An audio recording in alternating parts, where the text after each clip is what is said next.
प्रभु यीशु मसीह के नाम में आपको अनुग्रह, शांति और आशीष मिले। मार्गहनीता लैस्की करके एक स्त्री थी जो एक पत्रकार थी, रेडियो पर पैनलिस्ट थी और नॉवेल भी लिखती थी। और उसने कई सारी आत्मकथाएं लिखी, ड्रामा लिखे, छोटी कहानियां लिखी। और जो ऑक्सफोर्ड की इंग्लिश डिक्शनरी है उसमें 2.5 लाख शब्द या कह सकते हैं सुधार टोटल वो इस मार्गहनीता लैक्सी ने दिए। ये 1915 ईस्वी में पैदा हुई थी और करीब 72 वर्ष बाद 1988 में इनका देहांत हो गया। और एक बहुत बड़ी नास्तिक थी, यानी खुलेआम इसके बारे में मालूम था कि ये ईश्वर में कतई भी विश्वास नहीं करती या ईश्वर के एग्जिस्टेंस में।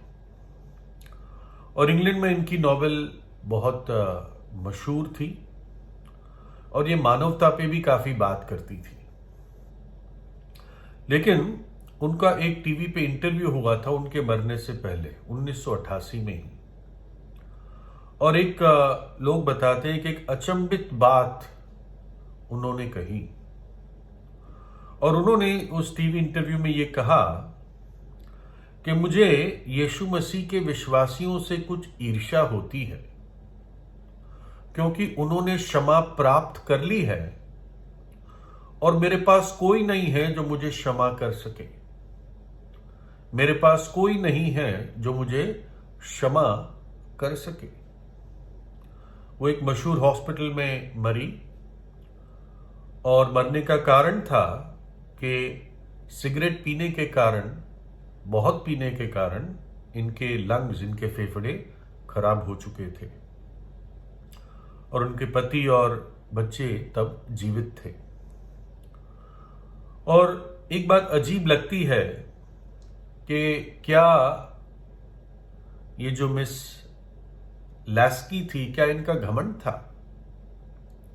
क्योंकि इन्होंने पहले कह दिया था कि मैं नास्तिक हूं, तो क्या अब विश्वास नहीं कर सकती थी? ये एहसास करती थी कि मुझे क्षमा की आवश्यकता है। कितनी देरी थी और कितनी मुश्किल थी। सिर्फ एक ही चीज तो करनी थी, नम्र होके प्रभु यीशु से क्षमा मांग लेनी थी, अपने पापों को मान लेना था। और ऐसे बहुत सारे लोग मिस लैस्की की तरह होते हैं और दुख की बात है कि बिना क्षमा पाए ये मरकर अनंत अंधेरे में चली गई। एक व्यक्ति जिसका पाप क्षमा नहीं है वो अभागा व्यक्ति है, और जिसने अपने पाप को माना नहीं है वो भी अजीब मुश्किलों में, मन की मुश्किलों में अपना समय बिताता है। एक बहुत फलवंत राजा था, बहुत ताकतवर था और सब बातों में बहुत अच्छा था, लेकिन उसने भयानक पाप किया और अपने पाप को छिपा लिया। और इस प्रकार से उसने बर्ताव किया कि मैंने कुछ नहीं किया है। वो ईश्वर का भय मानता था, लेकिन अंदर से वो बहुत ही बुरा महसूस कर रहा था, बहुत ही अपने आप को अभागा महसूस कर रहा था, सड़ा हुआ महसूस कर रहा था। और वो अपनी भावनाओं को भजन 51 में बताता है। एक जगह वो कहता है जैसे कि वो जबकि बूढ़ा नहीं था इतना, तब अपने आप को एक बूढ़े की तरह महसूस कर रहा था। कहता है जब मैं चुप रहा तब दिन भर कराते कराते मेरी हड्डियां पिघल गई। जो दोष उसके मन में था छिपाए हुए पाप का, उस दोष ने उसकी सारी ताकत को खींच लिया और वो लगातार थका हुआ और बीमार महसूस करता था। एक आत्मा जो अपने पाप के बारे में तंग रहती है, छिपाए हुए पाप के बारे में, वो साथ साथ एक थका हुआ शरीर भी लेके चलती है। दूसरा, वो दुख से भर गया था। कहता है, क्योंकि रात दिन मैं तेरे हाथ के नीचे दबा रहा। अपनी प्रजा पर तो वो राज करता था, लेकिन अपने विवेक पर राज नहीं कर पा रहा था। उसका विवेक उसको सता रहा था, उसका विवेक उसको चुभ रहा था। शायद वो विवेक की आवाज को दबाना चाहता था, अपने आप को व्यस्त रख के, अपने कामकाज में अपना मन लगा के, कुछ पढ़ के या कुछ ऐसे एंटरटेनमेंट करके, लेकिन उसके विवेक की आवाज वो रोक नहीं पाया। और तीसरा, उसको ऐसा महसूस हुआ कि मैं एक सूखे में आ पहुंचा हूं और मेरी तरावट धूप काल की सी झुर्राहट बनती गई है। मेरी तरावट धूप काल की सी झुर्राहट बनती गई है। पाप शरीर पर बहुत जोर लाता है, बोझ लाता है। लाखों लोग गोलियां खाते हैं अपनी चिंताओं को बुझाने के लिए, नींद पाने के लिए।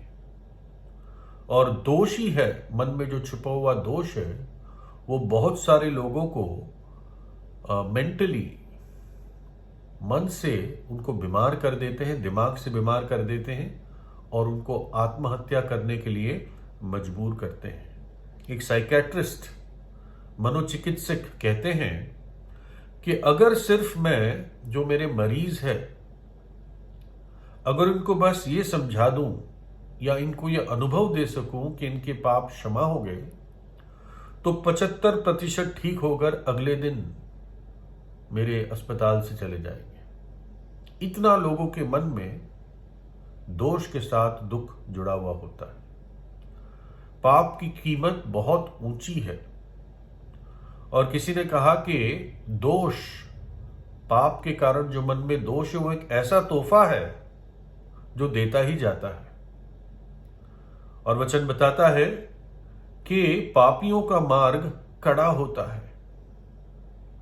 वो क्षण भर का सुख तो है, लेकिन धोखे का है। बाइबल कहती है कि पापियों का, अपराधियों का मार्ग कड़ा होता है।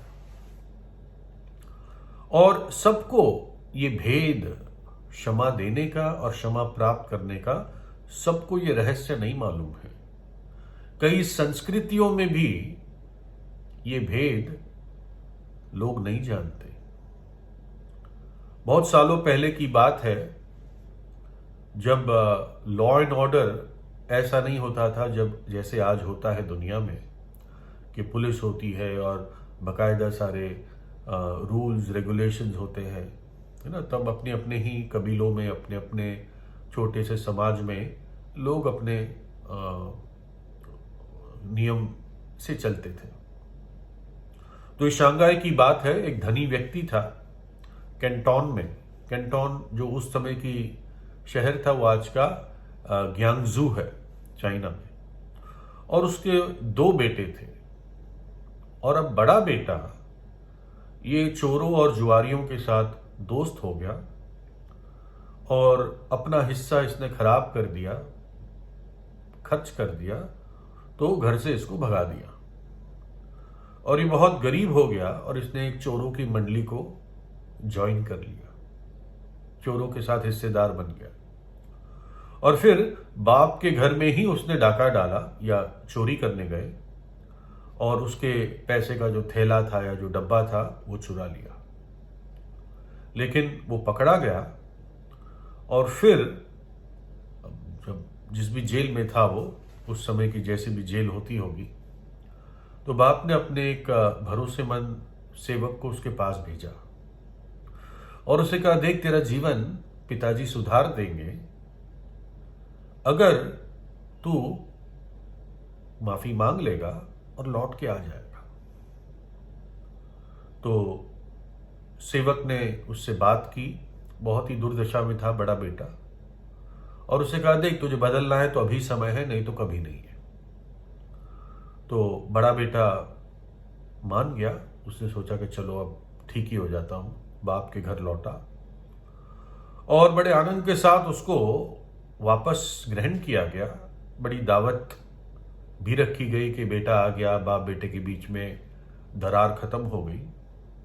लेकिन जो खाना बड़े बेटे को दिया गया उसमें जहर था और उसी रात बड़ा बेटा मर गया।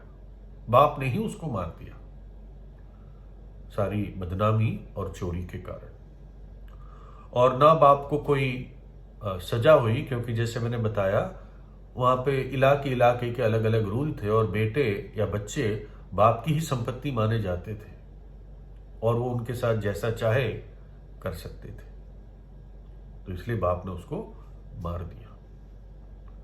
और ये कितना विपरीत है उस कहानी से जो कई बार हम सुनते हैं, जो भगोड़े बेटे की कहानी है, जहां पर वैसे ही एक बाप था जिसके 2 बेटे थे और छोटा बेटा इस प्रकार से अपना सारा अपना हिस्सा लेकर अपना सब कुछ बर्बाद कर देता है, ऐश में याशी में और बहुत गरीबी में। और जिस देश में गया था वहां सूखा पड़ जाता है, सूअरों की फलियां खाने लगता है। और तब उसकी आंखें खुलती है और वो निर्णय लेता है, मैं पिताजी के पास वापस जाऊंगा, अपने पाप को मानूंगा कि मैंने स्वर्ग के विरोध में और तेरे विरोध में पाप किया है। अब मुझे वापस ले ले नौकर की तरह, बेटे के लायक तो मैं हूं नहीं। और जब छोटा बेटा लौटा तो बाप ने कितने प्यार से, कितने आनंद से उसको वापस ग्रहण किया। उसके कपड़े बदले, जूते बदले, हाथ में अंगूठी पहनवाई और बड़ी दावत की। और क्या घोषणा की, ये मेरा बेटा खो गया था, अब मैं पा चुका हूं। ये मर गया था, अब मैं इसको जिंदा पा चुका हूं। बाप ने कोई शर्त नहीं रखी थी, है ना? और बेटे पर कोई भी दबाव नहीं डाला था कि अभी या कभी नहीं। और प्रभु यीशु ने ये कहानी बताई कि कैसे बाप ने बेटे को ग्रहण किया, ये बताने के लिए कि पिता का दिल कैसा है, क्षमा से भरा हुआ है और वो क्षमा करने वाला परमेश्वर है। अगर आप अपने पापों से छुटकारा चाहते हैं तो आपको पश्चाताप करना है और प्रभु यीशु पे विश्वास करना है, जिसने आपसे प्रेम किया और आपके पापों को उठाए हुए कलवरी के क्रूस पर अपनी जान दे दी।